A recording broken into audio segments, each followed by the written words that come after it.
But that's what, those are the idiosyncrasies. How do you say it? Idiosyncrasies. Those are lovable idiosyncrasies. That's terrible. Wow, so you guys are just too lazy to move. Right on. Boo. I'm lazy too. That's why I hate, Yankees. See, they're so industrious. You guys aren't Yankees, you're Midwesterners. It's totally different. You're Germans. Hit it.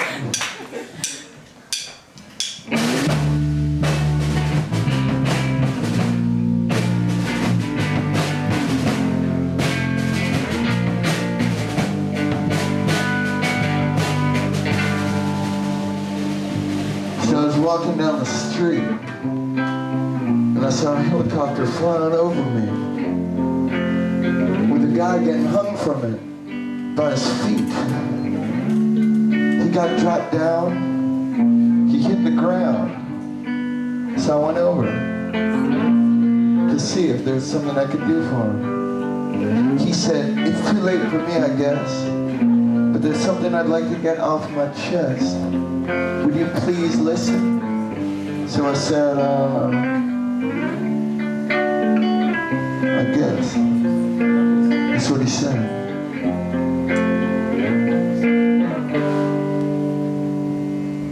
I killed JFK on a sunny day with some of the guys you still see walking around.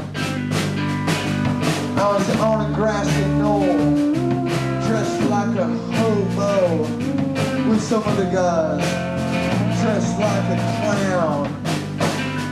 I said, "Wow, is that true?" And he just turned blue. Yeah. Then that's what he said. He said, "It's my time, I've got to go. Let this be a lesson. This is my bad confession." Woo! It's my time, I've got to go. Let this be a lesson. This is my bad confession.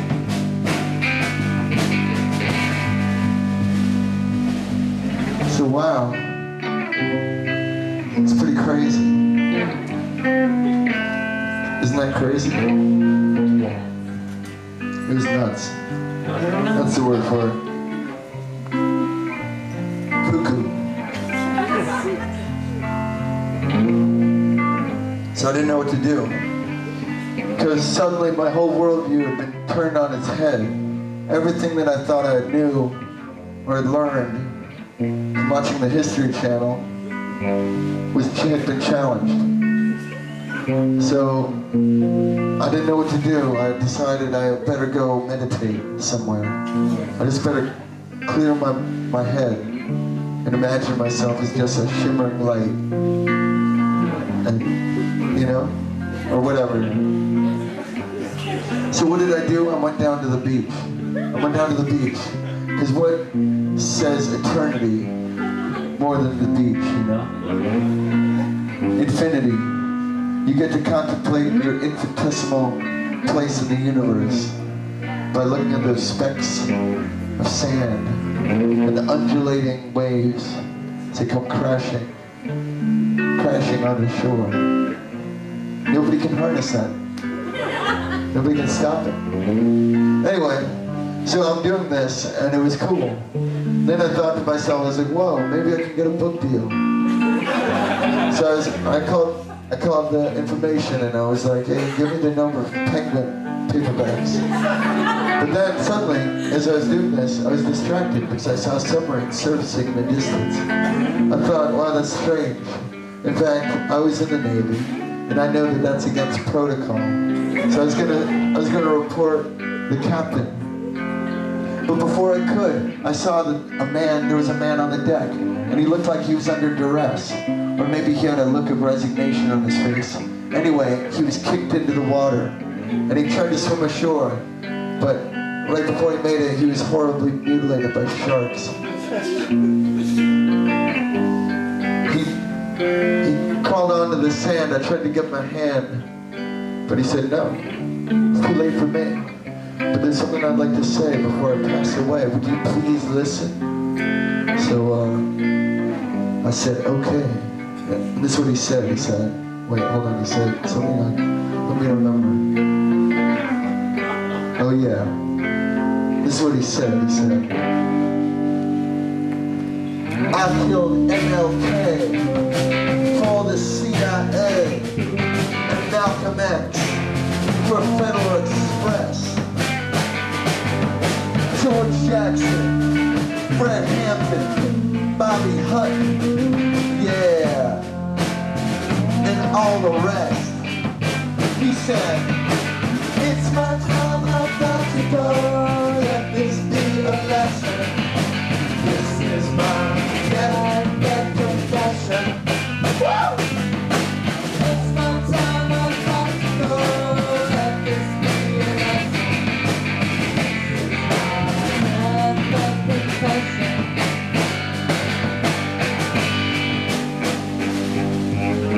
So man, that was crazy. I didn't like it one bit. I wish that I could unforget, or unlearn, unremember, forget. Yeah, that's the word, forget. But I couldn't. It kept dancing in my brain. And all I could think of was that I was going to end up like all those tell-all authors of political exposés, you know? Suicided in a motel room. You know? So I decided the only thing to do was lose my identity, cut up my credit cards, throw away the house, give my pink slip to somebody, disappear. Probably like a lot of you guys have done. Yeah, lose my identity at, you know, a rate, yeah. So I started a new life. And I decided, well, I'm no longer me. And suddenly I felt free. I felt liberated. I could wear anything I wanted. Listen to any record I wanted. I could eat anything I wanted. I didn't have to be a vegetarian. Because I wasn't me. In fact, I couldn't be a vegetarian. So all I could think of was, man, I want to try that dollar menu. Because I'd never tasted any of that stuff before. It seemed so disgusting. So I ran down to the fast food restaurant and I saw a distinguished looking guy inside wearing a suit and a tie. I thought, that's strange. And I guess we locked eyes because I guess he got distracted from what he was doing and he started choking on a french fry and he crawled out on the pavement in front of me and he started to die. I tried to give him CPR, tried to give him the Heimlich maneuver, anything I could to save his life, but he said, no, it's too late for me. But there's something I'd like to confess. Would you please listen? And I said, well, I'm no priest, man. He said, hey, make this easy on me. That's what he said. He said, I faked the moon landing. I saved Hitler's brain. It's in Argentina, but it controls the USA.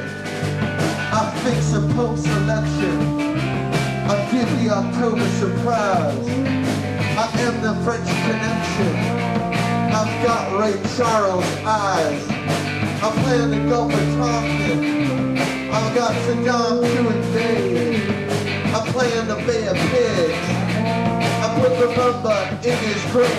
He said, it's my time, I've got to go. Let this be a lesson. This is my deathbed confession. It's my time, I've got to go. Let this be a lesson. This is my deathbed confession. Alright, ladies and gentlemen, Brett Lyman on the guitar. Stephen Lyman on the bass. Brad Carcini on the bass guitar. Me, I'm Shane. I look like Shane again.